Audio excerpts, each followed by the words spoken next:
Hello everyone, good morning. तो आज है संडे और इसी को फन डे बनाने के लिए हम आ रखे हैं, जा रहे हैं हसन बैराज।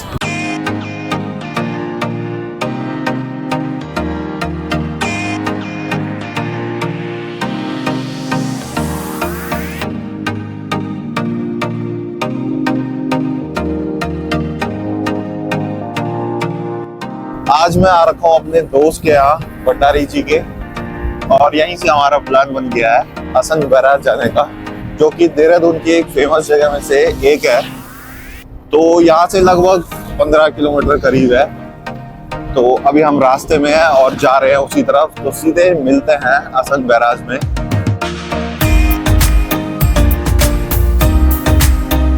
तो गाइस, रास्ते में था जो वो पुल चेकिंग चल रही थी, इसलिए बंद था। तो हमको डाइवर्ट कर दिया इधर साइड, और इधर आम के बागान है अच्छे खासे, और इधर से बगल से जा रही है नहर, और बगीचे के बगल बगल में लगा रखे हैं सोलर पैनल। कम से कम आधा 1 किलोमीटर से हम देख रहे हैं कि ऐसे ये जो दिख रहा है इसके अंदर ये सारे सोलर पैनल लगे हुए हैं।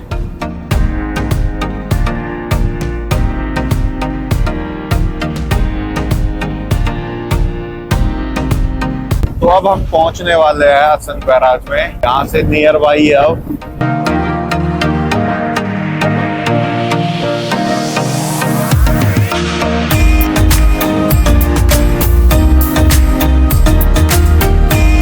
सो गाइज, फाइनली हम पहुंच चुके हैं हसन बैराज में, और इस तरीके से यहाँ पर नजारे हैं भाई।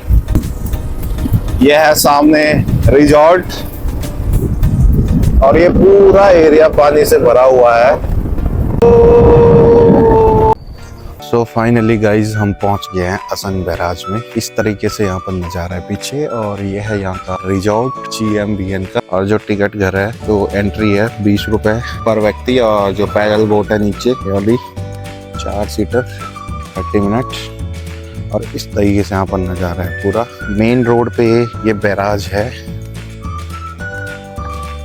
ये है भंडारी जी। कैसा रहा आपका एक्सपीरियंस? अभी तो मजा आ रहा है। अंदर जाके पता चलेगा। तो सीधे चलते हैं अंदर और दिखाते हैं आपको नजारे।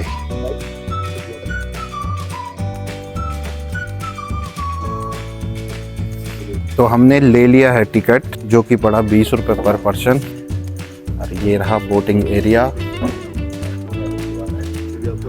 ये हमारे सस्ते ब्लॉगर 20 रुपए टिकट और 300 रुपए इस बोट का है। नीचे पैडल बोट है ये। तो देखते हैं अभी इसके बाद पैडल बोट लेते हैं हम कि नहीं लेते हैं। और यहाँ पर बहुत ही शांत जो वातावरण है, एटमॉस्फेयर है, वो है। सो ये है पूरा बोटिंग एरिया, जहाँ से हम बोट में बैठते हैं। इस तरीके से बोटें यहाँ पर लगी हुई है चारों तरफ।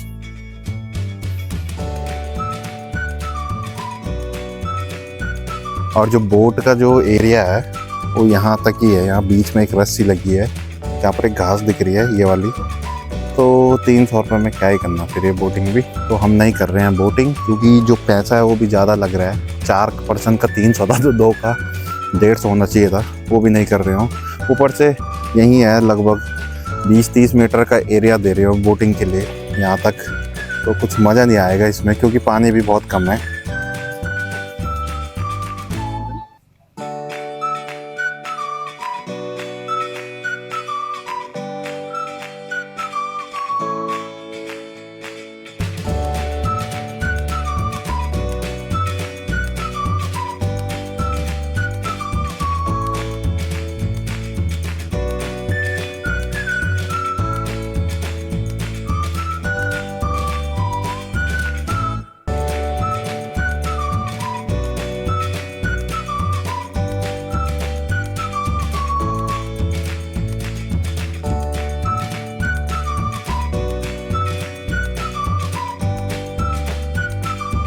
भाई ये तो घुसते ही खत्म हो गया है।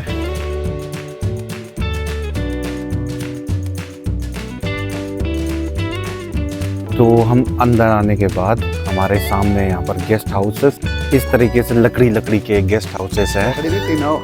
टीन है, टीन के लकड़ी जैसा लग रहा है पर है टीन। और यहाँ चलते हैं नीचे। इस तरीके से यहाँ पर पूरा गेस्ट हाउसेस हैं। तो ये था असन बैराज, जो कि है सेलाकुई से आगे और देहरादून से लगभग 30-40 किलोमीटर आगे। और अभी हम इसके गेस्ट हाउस में घूम रहे हैं। काफ़ी ज़्यादा सही है यहाँ पर बना रखा। ये टिन शेड का ये नीचे की तरफ दे रखा है, जो लकड़ी लकड़ी जैसा दिख रहा है। ये सामने दिख रहा है झील को देखने का वॉच टावर। चलते हैं उस वॉच टावर में और देखते हैं झील के नज़ारे।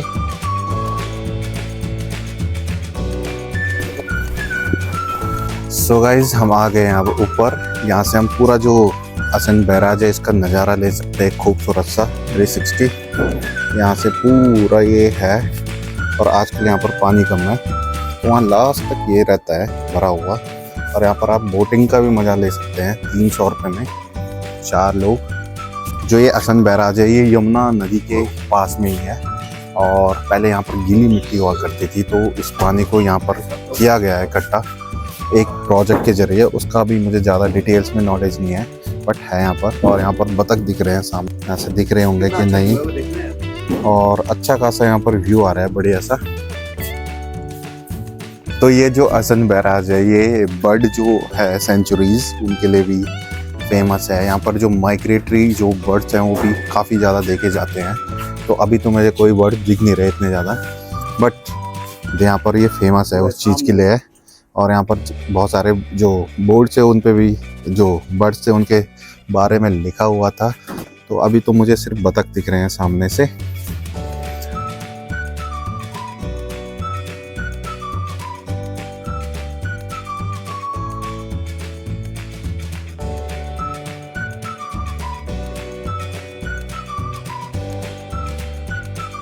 यहाँ पर बच्चों के लिए खेलने के लिए भी है, बच्चों के लिए नहीं हमारे लिए भी है।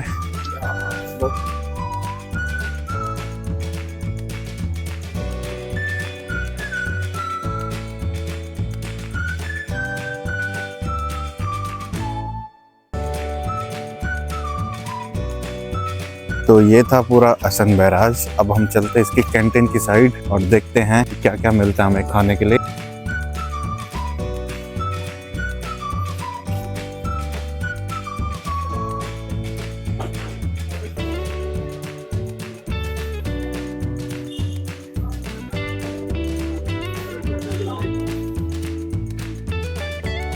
तो जो GM-VN के रेट थे वो काफ़ी ज़्यादा थे, हम नहीं खा रहे हैं। और जो बोट का जो एरिया है वो यहाँ तक ही है, यहाँ बीच में एक रस्सी लगी है। चलते हैं घर की तरफ वापस।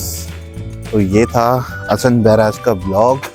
तो ये आपको कैसा लगा कमेंट में ज़रूर बताना। और ये काफ़ी ज़्यादा शांत जगह है देहरादून के सेलाकुई के पास में। अगर आपको जब भी मौका मिलता है तो यहाँ पर ज़रूर आएँ। वैसे मेरा बोटिंग करने का मन था, बट अब नहीं है क्योंकि मज़ा नहीं आएगा बोटिंग करने में अभी। तो किसी दूसरे दिन आएंगे बोटिंग करने के लिए। तो ये था पूरा असन बैराज का ब्लॉग और काफ़ी सही जगह है देहरादून के पास में।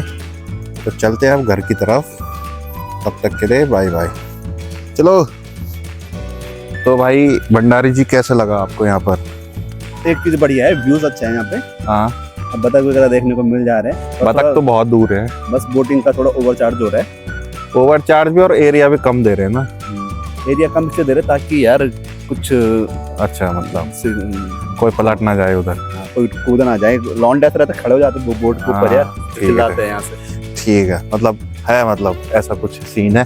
पर ये जो एरिया दे रहे हैं बोटिंग के लिए बहुत कम है, मजा भी नहीं आएगा इसलिए। क्या बोलो, मगरमच्छ उसके अंदर जो भी है, बट एरिया बहुत कम दे रहे हैं। जहाँ बतख है वहां तक तो जा ही नहीं सकता आदमी, क्योंकि इन्होंने रस्सी बीच में लगा रखी है। जा सकता है तो कोई बात नहीं, कभी दूसरे दिन आएंगे। अब तो चलते हैं आज यहाँ से पाउंटा साहिब की तरफ। मिलते हैं नेक्स्ट ब्लॉग में, तब तक के लिए बाय बाय।